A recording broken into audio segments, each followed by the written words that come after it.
ఈ రోజు మన రాజంలో జరుగుతున్న సంతకైతే నేను ఒక గొర్రె పిల్లను కొనడానికి అయితే వచ్చాను.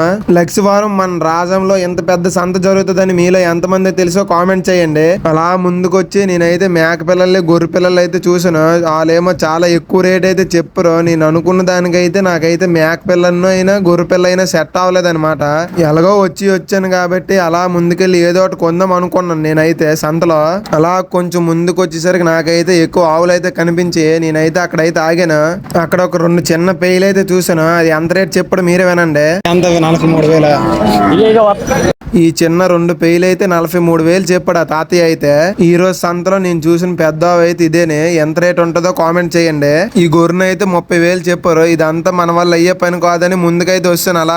అలా ముందుకొచ్చి మా ఆవులకి 2 కన్నెలను ఒక ఊజి అయితే తీసుకున్నాను చేపలు పడడానికి. నెక్స్ట్ వీడియోలో మన రాజం సంతలో ఏమేమి దొరుకుతాయో చెప్తాను. అంతటి వరకు మన అకౌంట్ ని ఫాలో చేసి పెట్టుకోండి. అలాగే రాజం సంతకు మీలో ఎంతమంది వచ్చారో కామెంట్ చేయండి. నెక్స్ట్ వీడియోలో మళ్ళీ కలుద్దాం. Bye bye.